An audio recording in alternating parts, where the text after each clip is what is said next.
Good morning students.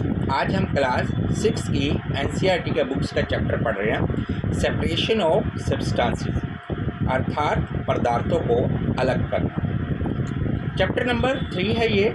In our daily life there are the many instances when we notice a substance being separated from a mixture of materials. हमारे जीवन में कई समय ऐसा आता है जब हम कई मिश्रण के अंदर से पदार्थों को अलग करते हैं। Tea leaves are separated from the liquid with the strainer while the preparing the tea. जब हम चाय बनाते हैं तो चाय पत्ती को हम एक स्ट्रेनर से अलग करते हैं या चाय छाननी से अलग करते हैं। आप यहाँ पे देख रहे भी हैं इस चीज़ को। Grain is separated from the stocks while the harvesting. इसी तरह गेहूं के दानों को अलग किया जाता है। मिल्क और curd is turn to separate the butter. इसी तरह हम दूध और दही को अलग करते हैं और बटर बनाते हैं। We gain cotton to separate its seeds from the fibre. इसी तरीके से हम कॉटन को साफ करते हैं। Perhaps you might have eaten salted दलिया और द पोहा। आपने कई बार दलिया और पोहा खाया होगा। If you found that it has the chillies in it, तो आपने देखा होगा कि उसमें मिर्चें होती हैं। You have the carefully taken them out before the eating, और आप उसे बड़े ध्यान से अलग करते हैं। Suppose you are given a basket containing the mangoes and guavas and asked to separate them. अगर आपको कहा जाए कि आपको एक टोकरी दी जाती है जिसके अंदर आपके आम और गुआवास अमरूद हो और आपको कहा जाए आप उसे अलग करें, what would you do? आप क्या करेंगे? Pick out one kind of the place them in a separate container, right? और उन्हें आप अलग अलग कर देंगे। Seems easy, but what if the materials we want to separate are much smaller than the mangoes or the guava? अगर मान लो कोई मटेरियल गुआवा और मैंगो से छोटा हो। Imagine you are given a glass with a sand with a salt mixed with it.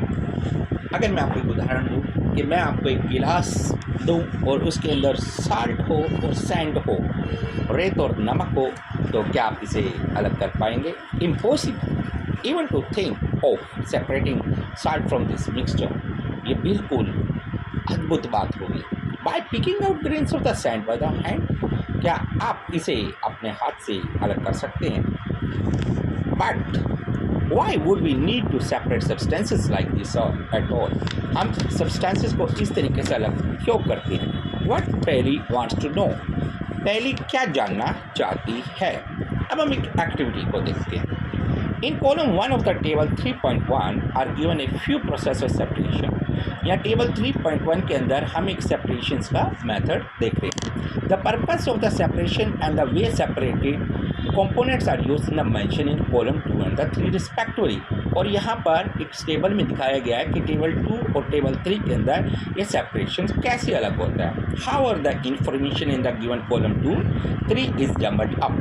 और यहाँ पे हमने इसके इंफॉर्मेशन को आपस में जोड़ दिया। Can you match this? क्या आप इसे मैच कर सकते हैं? अब सबसे पहले हम टेबल्स में देखते हैं, तो यह है why do we separate substances. हम सब्सटेंसेस को सेपरेट क्यों करते हैं? Separation process. सेपरेशंस का क्या क्या प्रोसेस होता है? Separate stones from the rice. हम पत्थर को अलग करते हैं चावल से। Purpose for which we do the separation. क्या पर्पस होता है इस सेपरेशन का? To separate the two but useful the component, कि हम दो कंपोनेंट्स को अलग करें। But do we do with the separated component? We throw away the solid component. तो इसके अंदर जो सॉलिड कंपोनेंट है, जो बेकार कंपोनेंट है, उसे हम अलग कर देते हैं। Churning milk to obtain the butter. इसी तरह हम जो है मक्खन निकालते हैं दूध से। तो remove non useful the component, इसका मतलब क्या होता है कि वो कंपोनेंट्स जो बेकार है उसे निकाल दिया जाता है। We throw away the impurities, और हम अशुद्धि अलग कर देते हैं। Separate tea leaves. इसी तरह हम चाय की पत्तियों को अलग करते हैं। टू रिमूव इम्प्योरिटी और द हार्मफुल कंपोनेंट्स, ताकि हमारे हार्मफुल कंपोनेंट्स हैं उसको अलग किया जा सके। We use both the components, और क्या हम दोनों कंपोनेंट्स को प्रयोग करते हैं? We see that before we use the substances, we need to separate the harmful or the non-useful substances that may be mixed with it.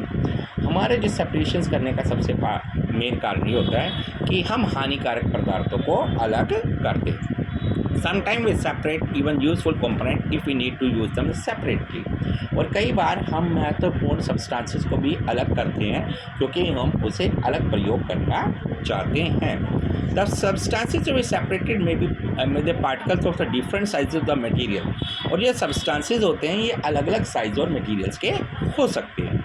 This may be any three state of the metals, ये 3 प्रकार के हो सकते हैं, solid, liquid और gas. How do we separate substances mix together if they have so many different property.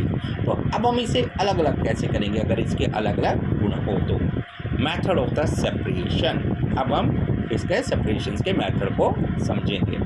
We will discuss some simple method of separating substances that are mix together.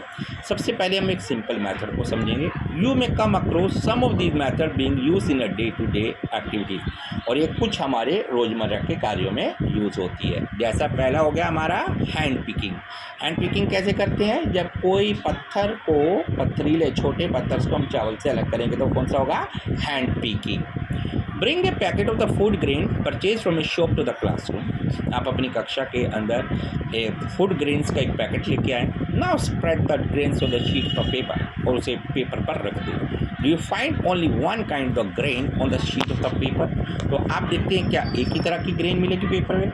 Are there pieces of the stone, hairs, broken grains and the particles of any other grain it, और इसके अंदर दूसरे particles हो सकते हैं। ग्रेनिटिक। अभी इस next topic को अभी हम समझते हैं दूसरे वीडियोज़ में।